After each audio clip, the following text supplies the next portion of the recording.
Selamat datang di channel Ini Indonesia yang akan membahas semua hal tentang Indonesia. Kali ini kita akan berpetualang ke masa lampau di mana kehidupan hampir punah. Siapkan tempat duduk kalian untuk kita akan segera ke sana.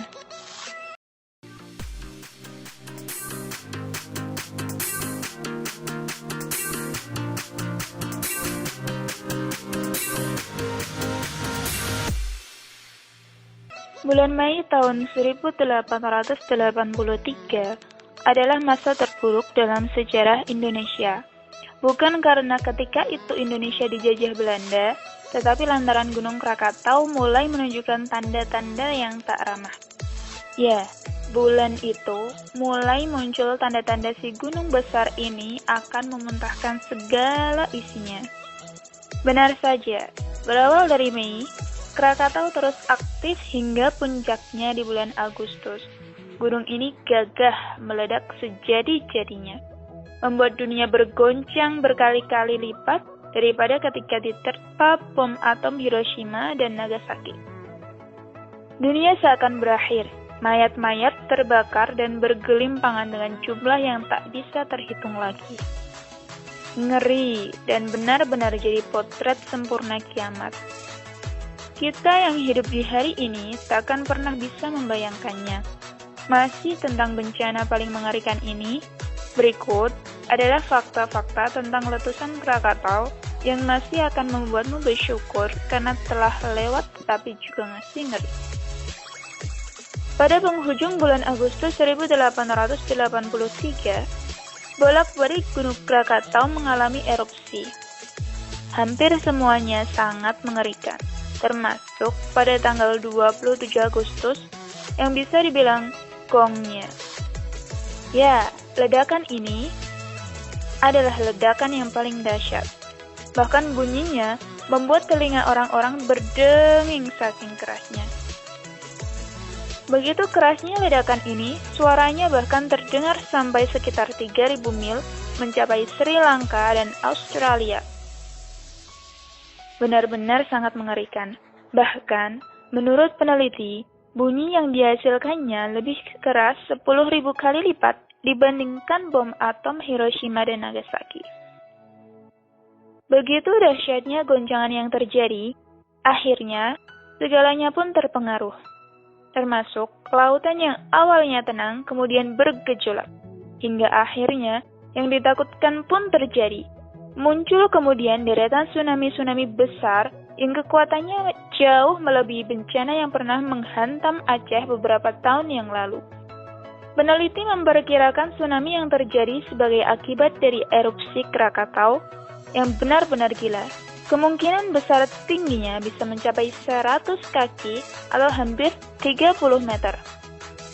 Tsunami ini setidaknya ikut andil menyumbang korban tewas lebih dari 50%-nya. Hentakan luas yang besar tak hanya mengguncang bumi dan menciptakan banyak tsunami, tetapi juga membawa jutaan material abu ke angkasa. Alhasil, saat terjadi erupsi, langit benar-benar sangat gelap. Ngerinya lagi, kondisi ini bertahan hampir 3 hari lamanya. Kondisi ini tak hanya dialami oleh Indonesia, tetapi juga negara-negara belahan bumi lain, misalnya Nicaragua. Di sana, langit juga begitu gelap, bahkan saat siang hari.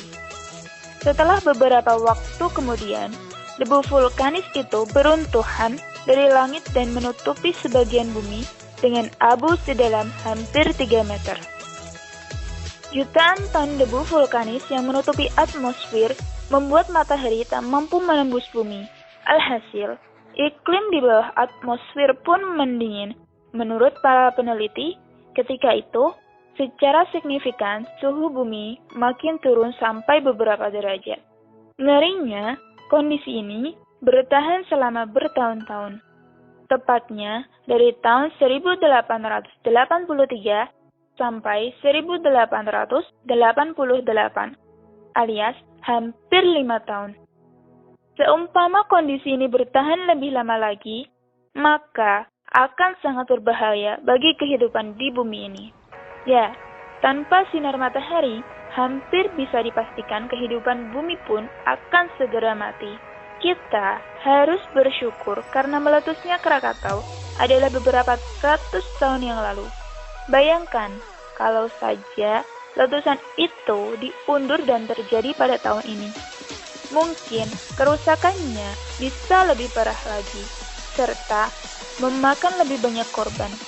Meskipun bencana ngeri itu sudah berakhir, tapi bukan berarti usai pula teror Krakatau.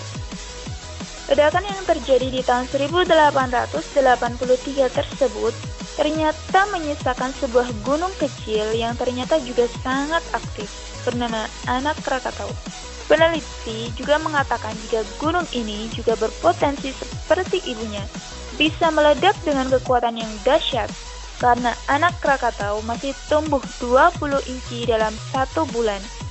Sedangkan pada tahun 2011, tingginya sudah mencapai 450 meter. Untuk itu, kita harus bisa menjaga alam agar tidak mengamuk seperti 200 tahun silam. Bumi ini sudah mulai rentan. Jika kita tidak memulai menjaganya, bumi akan menggunakan caranya agar kehidupan di alam seimbang. Entah itu bencana alam yang dahsyat seperti Gunung Krakatau, atau mungkin yang lebih dahsyat lagi. Kita tidak tahu ke depannya seperti apa. Kita hanya bisa menjaga alam agar tidak seperti 200 tahun silam. Sudah sewajibnya kita dengan alam saling bersinergi satu sama lain. Kita jangan terus mengambil apa yang ada di alam, tapi kita juga harus merawatnya. Seperti biasa, jangan lupa untuk share, like, komen, dan pastinya subscribe.